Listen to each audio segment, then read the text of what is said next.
welcome to another episode of Criminal Justice Cafe. Today we have joining with us Ashley First, and this is the first time an interview, I should say, a discussion over coffee has happened from a federal halfway house. Ashley right now is in a federal halfway house. We met prior to her going into prison through a support group, and I've kind of been there with her along the way the entire time. So, Ash, why don't you tell a little bit about your story, where you're at? Sure. Yeah. So I have been in this halfway house since June of last year. I had previously done almost a year at Alderson Federal Prison Camp. My crime was white collar. It was one count of wire fraud, and I was sentenced to 27 months. So I self-surrendered to Alderson on June 25th, 2019. And then I ended up being released because of a couple of reasons. I filed a motion with my judge and my court to be released to a halfway house for a certain period of time and then go on home confinement. But so I was released early because of that, but also because of the CARES Act. And I met the criteria to be released early for the CARES Act. So I got here June 4th of 2020.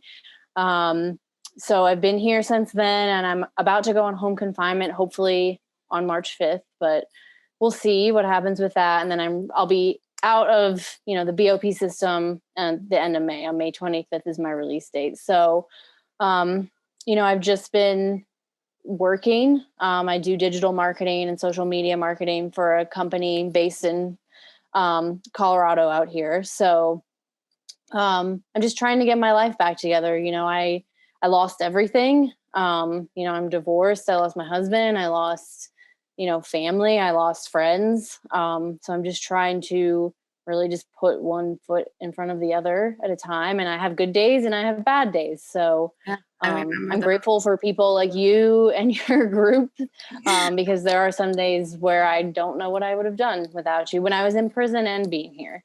Yeah. So.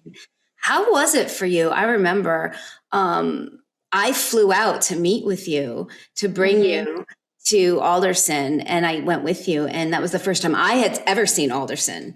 And it's such a huge campus, but looking at it, I'm like, wow, I remember us both standing there saying, it kind of looks like a college because it's just so big. And it literally does. Yeah. Like there's no fence. There's literally a retractable gate that goes up and down. You could just walk on out if you wanted to. And the women initially they did live in basically what looked like dorms. They're we call them cottages. So there were 14 different cottages and they looked like dorms on the inside. You had a door that shut, you had, a bathroom. Some of them bathrooms had bathtubs in them. When Martha Stewart was there, that was the last time they lived in the cottages because they found asbestos in there. So they ended up building two basically long units at the top of the hill, which they called Hallelujah Hill. So there was A unit and B unit, and then there were 4 ranges within each unit, and each range could hold anywhere between 120 to 140 women, depending if the bus stop was full or not. So how many women were there when you were there? Sorry. When I first got there, there were close to 1,000, I think. But then by the time I left in June, I think the count was down to 800 something. So many women were being released because of the CARES Act. Yeah. And I think now it's down to 600. So Danbury only has 39 women. When I was there was 216, and there's 39 now. Yeah. But that transition from going from home, and you didn't just go right to prison. You were in a pre-sentence release for a while. Monitored, and then you transitioned into prison, and then you had to transition into halfway house. And now you're transitioning again into your own house now. But that transition, that's so detrimental to your mental health. How did you handle all of those transitions? The halfway house has really honestly been the hardest part for me because you're still technically in prison, but you're in the real world. So, of course they encourage you to go out and get a job, but, when you have a job, they call to verify you're at work every day. So, they're always checking up on you. And if, for some reason, let's say your supervisor doesn't answer, they continue to call until your supervisor answers, or they'll call you, interrupt your workday to get, their supervisor to call them. You can even get written up, like if your supervisor never calls to verify you're at work. So, I can't hold any medication on me. I can't even like ibuprofen. I take blood pressure medication. All that has to be in security, it's just crazy to me because in prison I could carry all that stuff on me. I could carry ibuprofen. I could carry my blood pressure medicine. And it's like, I'm 37 years old. I know how to take my medication. Right. So I'm not going to sell my blood pressure pills. And I think just honestly, the mental just toll of always, they do head counts every hour. So there's always someone in your room. There's anywhere up to six females. This facility is co-ed. So there's male and females here. There's up to 6 females in a room and you're like on top of each other all the time. The same goes for the guys' rooms. It's just that's harder if you're coming from a camp. I remember for me, the same thing. The halfway house was horrible. It was, it was the hardest part of my journey. And right. Is because there's so many restrictions. If you're in community level and you're going to a camp, you aren't used to those restrictions at all. Right. No, not at all. Backwards, not forward. Yeah. Like it really did feel, I was like, I feel like I'm being treated more like a criminal now than I was when I was in actual prison. Like in prison, I could walk in and out of the unit and do whatever I wanted basically during the day. I could go sunbathe outside. It's just, here I can't go past like the cement block out back. I have to call anytime I move around. It's definitely way more restrictive and it's taken a lot for me to get used to. And, I understand that I'm still technically in prison. I get that is not lost on me, but the frustrating part to me about the halfway house is that I have my life together really when it comes down to it. I have a stable job, I have a car, I have car insurance, I have a place to live. I'm about to go on home confinement. I don't drink, I don't do drugs. I have clean UAs all the time. And it's like, it feels like this environment does everything it can to continue to push you back down, to find small things to get you in trouble for. I never got in trouble once when I was in prison. I've gotten in trouble 3 times since I've been here. Yeah. And, I'm not saying maybe like I was in the wrong for some of it. But it's just crazy. And, there's certain parts of this whole process where the people you encounter, they just basically look at you and say, oh, well, you're a white collar criminal. So you're obviously narcissistic. You're obviously selfish.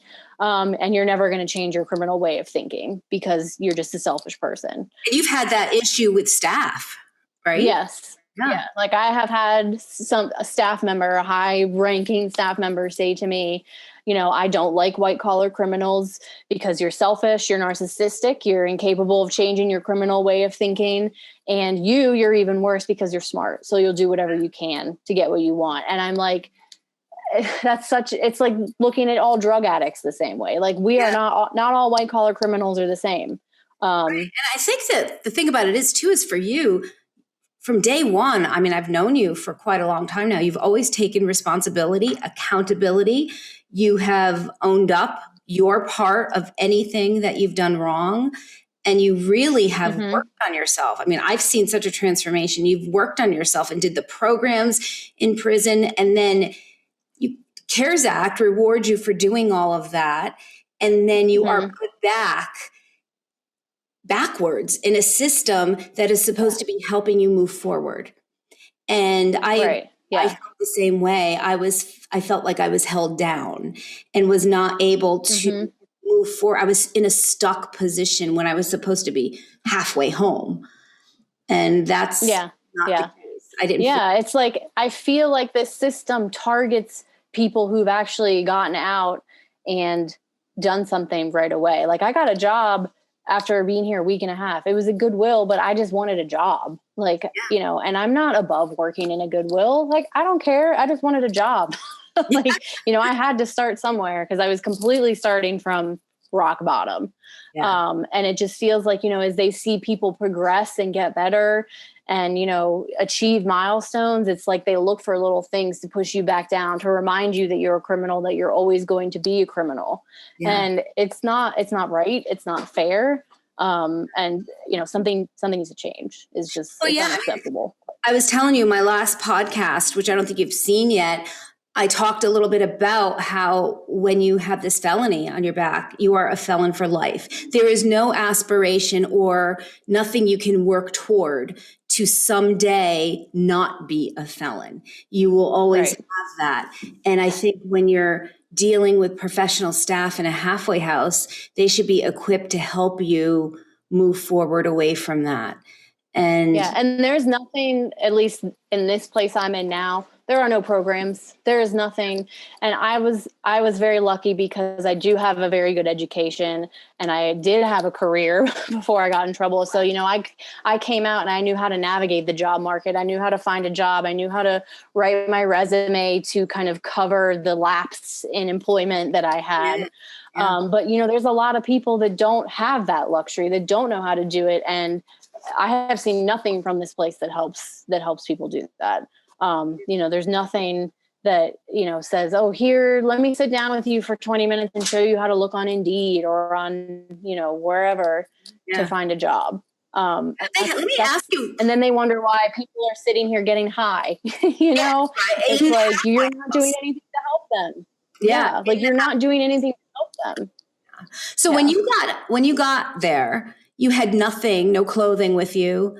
You had nothing but what you came from prison. How did you establish getting clothes and all of those things that you need to go out into the real world? Yeah. So I was lucky. I had a good relationship with my ex-husband. So I flew back here from Alderson because I was not going to take a bus for God knows how many hours. So, which I actually had to pay for. So if you're not going to take a bus or have someone come pick you up from prison, any other means of transportation, you have to pay for yourself. So I had to pay for a plane ticket back here, which was fine because it meant I was leaving the state of West Virginia. So, but my ex-husband picked me up from the airport and, he brought me the stuff that I would need for the time being just to get by for the next couple of weeks until I could figure out where I was going to be working. And all of my stuff was in a storage unit because we had divorced and he had moved into a house of his own. So all my stuff was in a storage unit. So this place did let me go and, get the clothes that I would need, to go on job interviews. What if you didn't have that? What if you didn't have a good relationship with your ex-husband, like some of the women there? What do they? I think that there are some programs like Dress for Success, and Colorado itself has some specific programs where you can, go and apply for, financial assistance. But that's another thing. It's like, because we're in the federal system, we're not eligible for a lot of that stuff. It's just state level. So it's like, okay, so just because I'm in the federal system, I just have to be naked. Like I don't have any opportunities for education or, which is great that this state has, such a robust system to help ex-offenders. There's a big Defy program out here, that does a lot for the men and women that are in the state facilities, helps them, learn how to be entrepreneurs and provides them with resources and stuff when they get out. But, I found that I had to go online and search that myself. Like I felt like if I asked someone here, they would be like, well, just go online and search. Like they don't have things printed out that they can give you, to help you get back on your feet. It's just like, well, you're an adult, deal with it. Well, and if you have no computer, I'm trying to navigate prison. Yeah. Yeah. I just got out of prison and, the first time I went to Walmart, and I wasn't even in prison for that long compared to a lot of the women I've come across.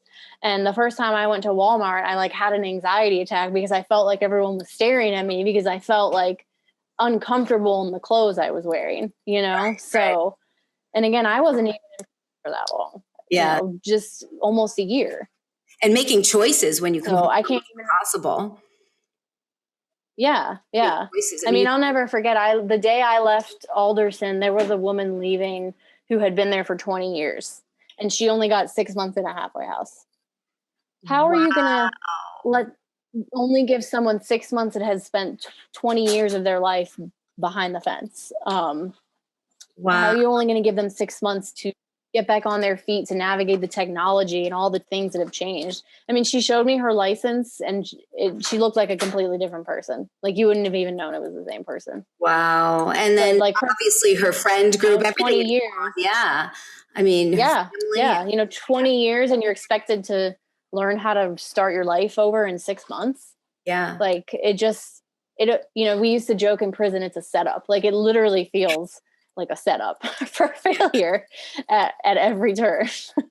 Yeah. And the mental health piece to it. I mean, you're transitioning and your mental health is just being beat down. It's not being uplifted at all. Yeah. And I have really struggled.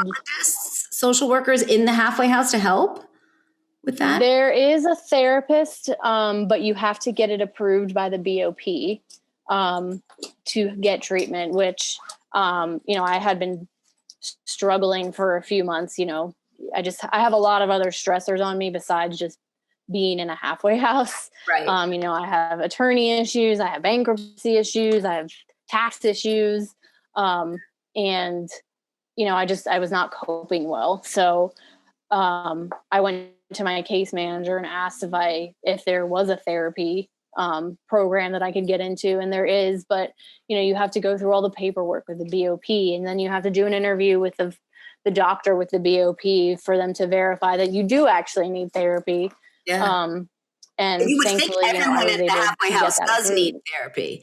Everyone needs therapy. Everyone does. So you would think a better way might be to have a therapist coming regularly, visiting the halfway house, making appointments to see you and everybody in there at different points to try and work on cognitive, behavioral things, anxiety, PTSD, stressors, how to navigate the world again. Like you said, bankruptcy issues, financial issues are huge. I mean, that's the number one thing today is people with financial issues have such bad mental health, and there's nothing like that. So you're just kind of stuck there, and you have a case manager.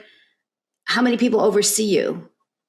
So there's my case manager, and there's 4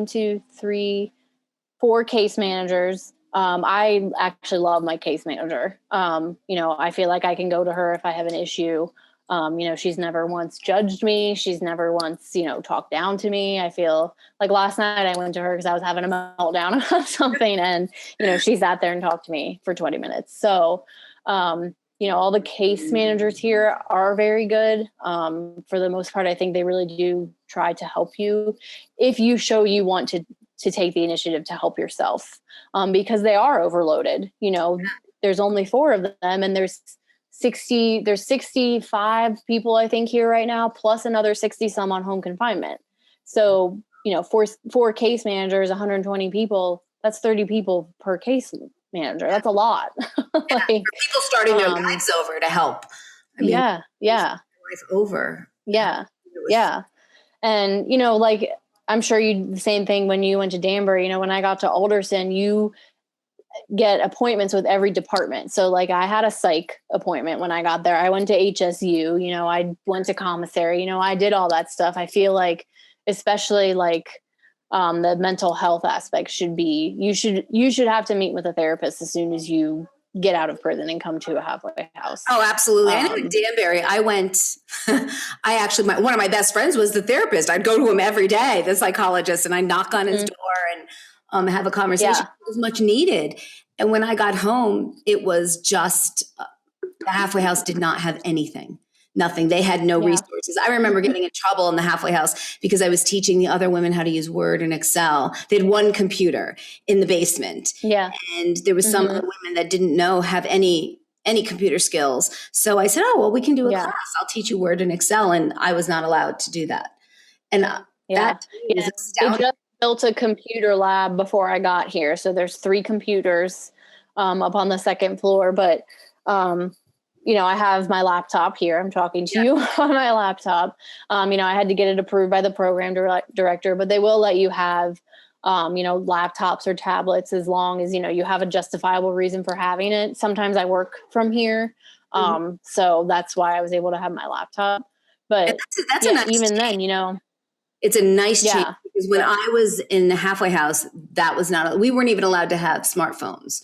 We had to have the flip phone and they would break the camera because we weren't allowed to have cameras. Although we were allowed to have cars, the federal. I was in a federal and state halfway house, and the federal were allowed to have cars with no smartphones, but the state women could have a smartphone with no car. So in the same halfway house, half the women had smartphones with no cars.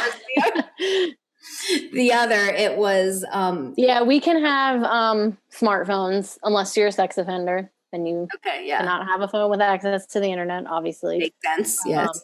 Yes. So that is very nice that they will let you have a smartphone and have a laptop or a tablet. It just makes it easier to re-enter, to figure out what's going on in the world and figure out how to apply for jobs and reconnect with your family and even just Colorado has some organizations out here where you can log in to kind of like mini therapy sessions, I guess, and talk with obviously you have to get it approved, but it's nice that they do let us. They haven't stayed stuck in the past in regards to technology.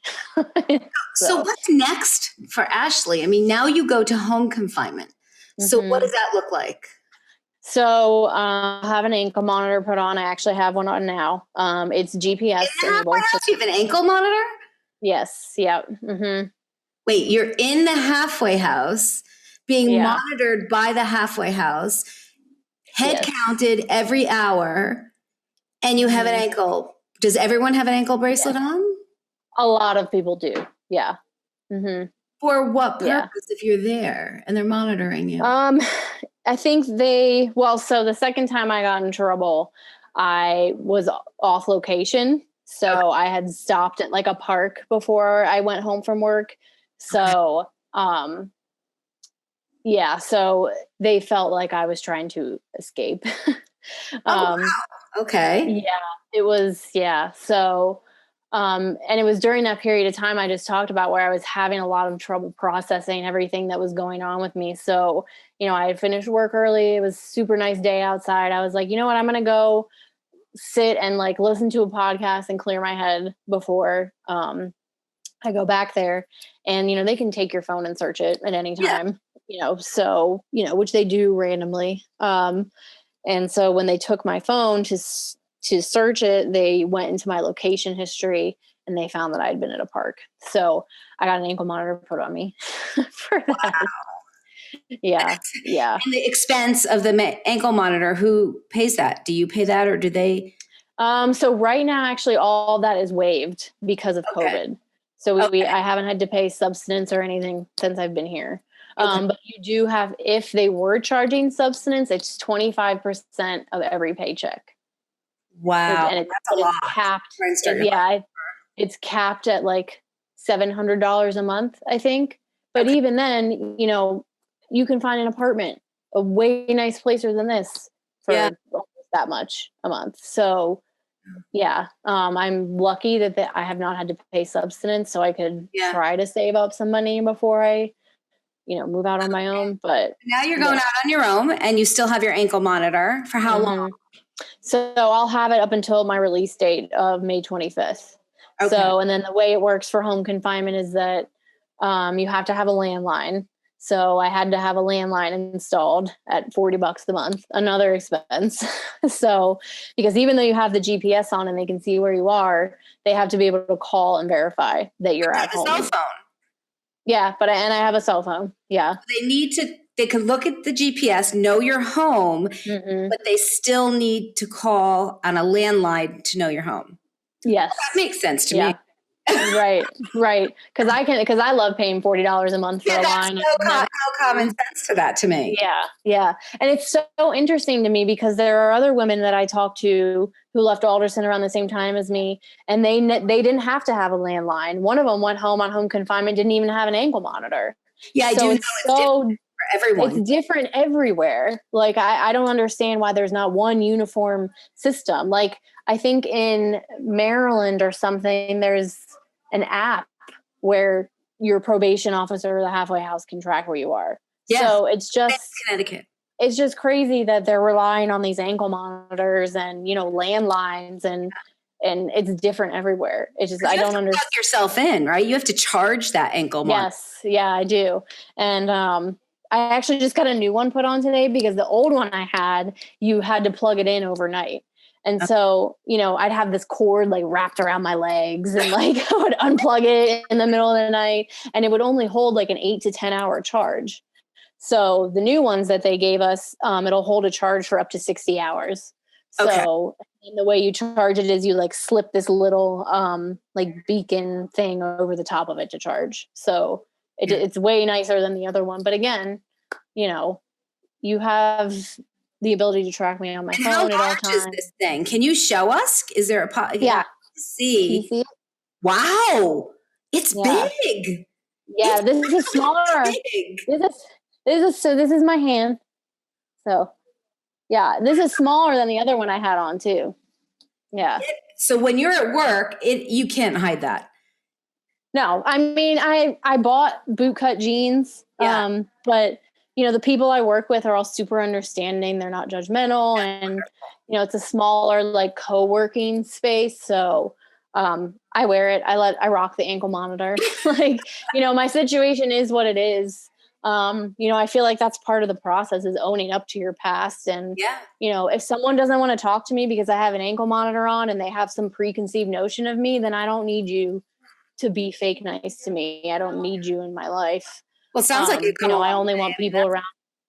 That's unbelievable. Yeah, because that was part of why I got into trouble. I had this like need to always want to please people, and I still find myself sometimes doing that. If I'm like down or having a bad day, I don't like knowing people are mad at me. But when we first met, like I was so ashamed of my crime, and I'm certainly not proud of it. But I also know I have done everything that I can to pay my victims back because it is the right thing to do. I don't need a gold star for that. I don't need to say someone to tell me good job. I genuinely wanted to pay my victims back because I knew what I did was a shitty thing. Yeah. And to this date, I think I've paid back close to like 80 or 90% of what I stole, which was also part of the reason I got out of prison so early and my motion was approved because they said they had never really seen, a white collar criminal pay back over 50% of what they stole even before they were sentenced. So it's true. And institutions are often so large. Yeah. So, I want to pay them back and, I'm completely starting over. But like I said, I don't need a gold star for doing that. I want to do that, well, I'm impressed. I'm impressed because you're taking such responsibility to everything and you're owning up to it. And now you're moving on to your own place. And that's got to kind of be scary in a way. I mean, when you left, you had a home, you had a house with a husband, and you had a dog, right? And now you're going two dogs, and now you're going to an apartment and you're going to be by yourself and starting a whole new chapter. And that's got to be scary right there. Yeah. And that is, when I first got back, I felt like I didn't belong anywhere, because I didn't have a home to go to. My sister lives out here. So, I know she's here, like if I ever needed her for something, but, I didn't have a place of my own. I felt very alone and like, well, what do I do? And, I don't want to say that this place became my home because that, I'm not comfortable here, nor will I ever be comfortable here. But, at least I knew I had a place to come back to. And, I like the staff a lot of the security staff that works here, for the most of them, treat you with respect and they'll sit there and talk to you and, get to know you as a person. And, they don't care about what your crime was. But yeah, it is. I felt that in prison too. In Danbury, most of the correctional officers really did treat us with respect. It was the administrative staff and the management staff that treated, I think, financial crime. I hate the word white collar because it's so, but I mean, you commit a financial crime, you commit a drug crime, you commit whatever your crime is. But I feel almost that women who, or I can only speak for women because it was my experience, but women who commit financial crimes mostly all have the same issues. Like you said, people pleasing, thinking you're not enough, you're less than, always having to prove yourself, and you go above and beyond, and you just get yourself into this self-destructive mode. And you're so beat down when you finally get to prison, and then you're beat down even more because you should have known better. You're educated. You have a family. You have a home. You should have known better. Shame on you. Yeah. Yeah. So that's the way you're, I think. Yeah. Yeah. And, there were, I remember one of the things you said to me, you were like, you will sleep the best you've ever slept your first night in prison. And I slept like a rock because it was like everything was over. And I remember when we were sitting at breakfast, like I don't think I had to be there until 2:00, and it was like noon, and I was like, let's just go. Like, let's just get it over with. Like, I just want to go and be done. And I slept so good that first night. And, you do, like, that was one thing about prison. No one judged you for your crime. No one cared. Of course they all want to know, how long you have, if it's financial, they love to know how much money you stole. If you have it buried somewhere. Yes. I got asked that. I was like, no, I do not have it buried anywhere. But, yeah, you're right. Like a lot of the women that I met, that had crimes similar to mine, we all had the same issues, wanting to please people, wanting to make sure other people were taken care of, and low self-esteem. That is one thing that I struggle with, is low self-esteem, and going through this process has not helped that, because you do come across people, and I came across officers in prison who made you feel like a piece of shit. And I've come across people here that work in the halfway house that make you feel like a piece of shit. Yeah. But, sometimes I do let it get to me, but I just have to stop and say, you know what, I know I'm more than my crime.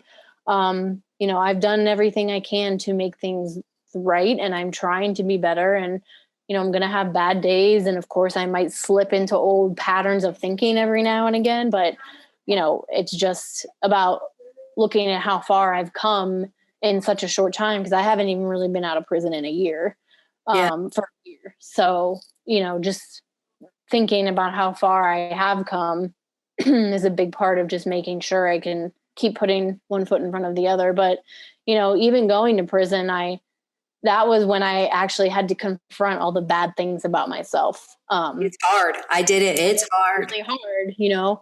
It was, and, I worked with a therapist before I left to go to prison, and, he and I touched on a lot of stuff that helped me be able to really acknowledge and address those issues when I was in prison.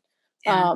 And, there was a lot of stuff about myself that I don't like, that I didn't like, and I'm still trying to change, and it's not going to happen overnight, but, I'm just doing the best I can at this point. You're thrown there, and you actually can go two ways. You can use that opportunity to really look in a mirror and say, okay, how did I end up here? And I know you did, because we talked through email, and you really did look at yourself hard. And I know I did too.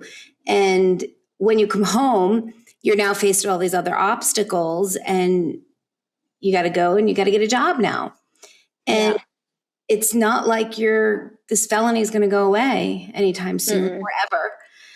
So you have this life sentence that has different sections. I try and break it down into sections. So this is, the section that's prison. This is the section that's halfway. Now you're the section that's going to go into home confinement. Then after that, you're going to hit another transition. How do you really go back into the world when people start Googling you and people want to know who you are, and you're not in that comfortable zone of being with people that are in the same situation as you anymore? Yeah.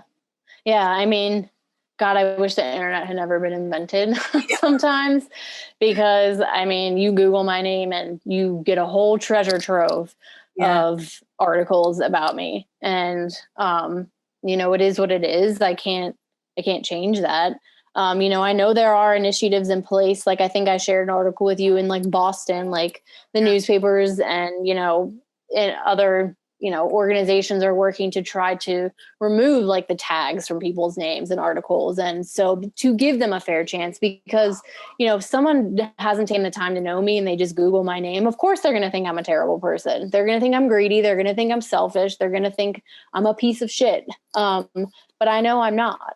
Right. And, that's super frustrating that, people are just going to base their opinion of me on a Google search. Well, because a true second chance, you wouldn't have that.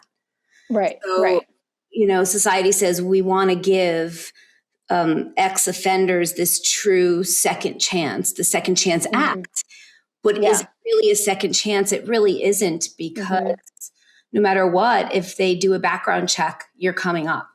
And you're very lucky, because there's so few employers that will hire somebody with a felony on their background. Yeah, I got very, very, very lucky in finding this marketing company. It's a group of women. It was founded by a woman. There's only 5 of us that work there, all women.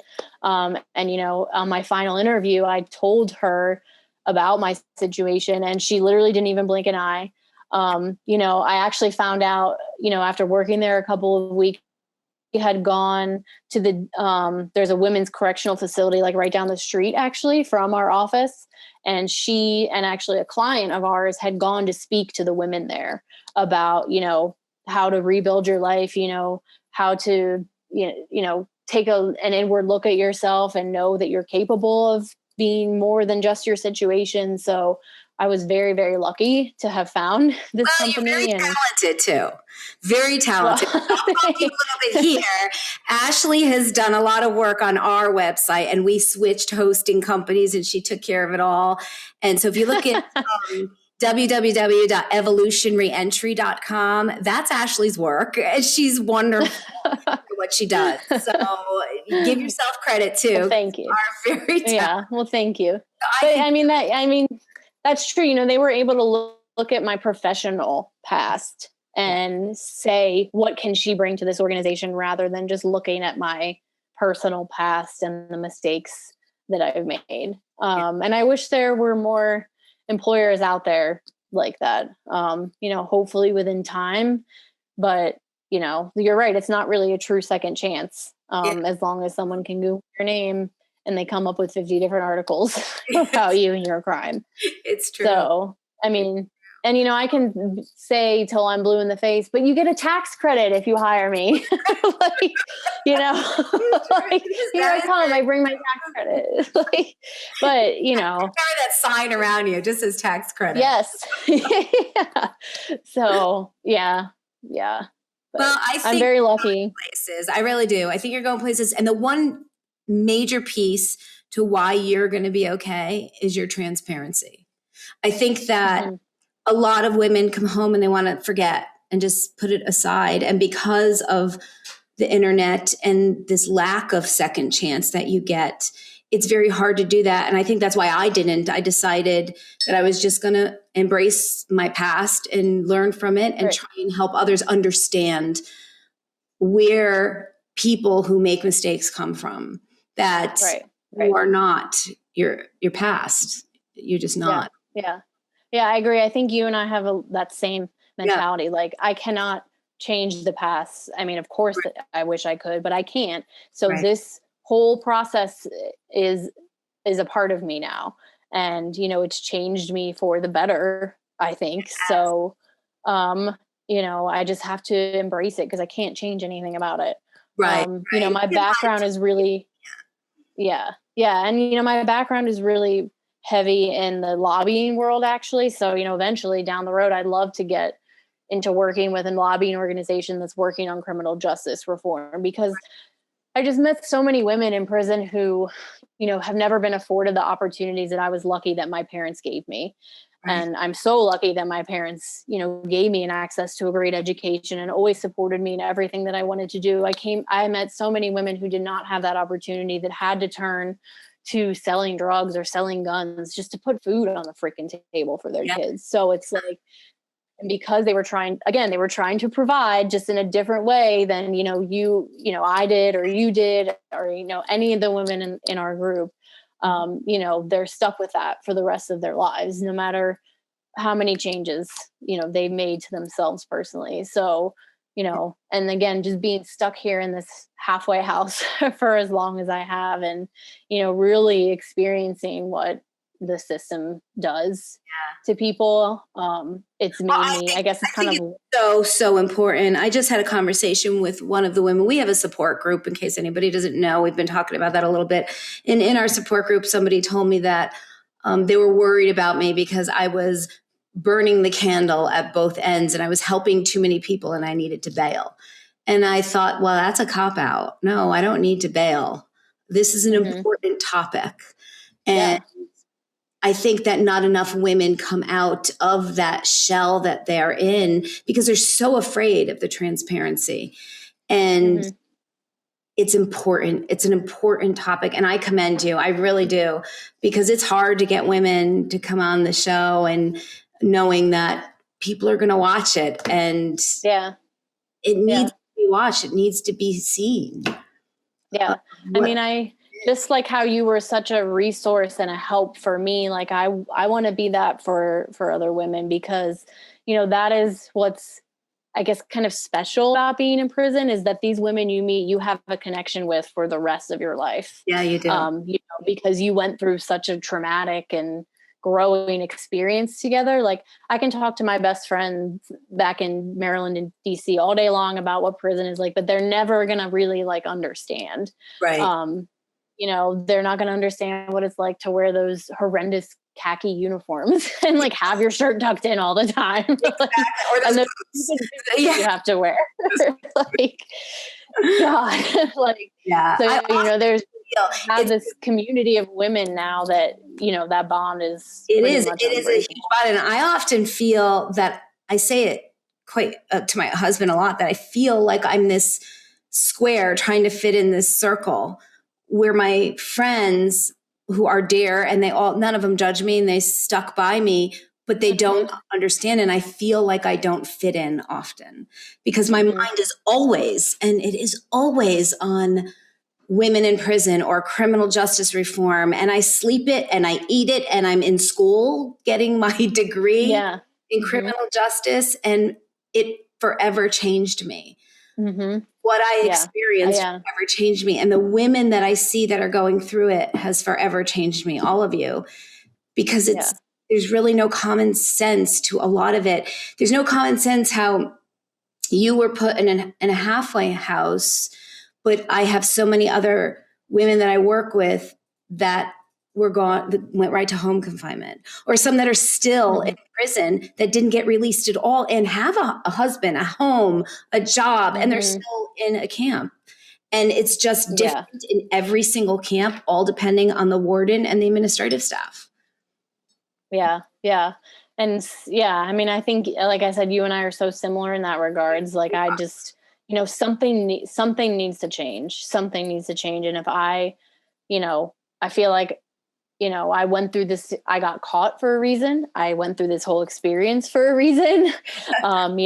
This is like a teaching moment, what besides learning things about myself and figuring out things about myself, how can I help women behind me that are going to make the same mistakes that I made?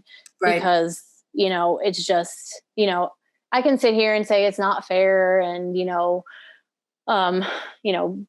complain about the fact that I got sentenced to 27 months, even though I had paid so much money back. I still committed a federal crime.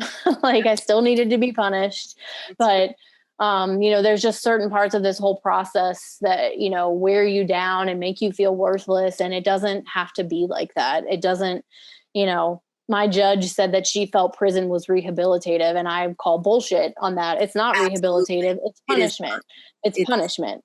You know, there's nothing I saw, even in just, you know, the little less than a year I was there, I saw women come back multiple times because, you know, they go back out and they start using again because nothing about prison is helpful. Nothing. You're taking these women away from their family, from their kids. You know, you're not doing anything. You know, you say you have these programs in place and, you know, there are women that benefit from like the RDAP programs and the non-res programs, of course.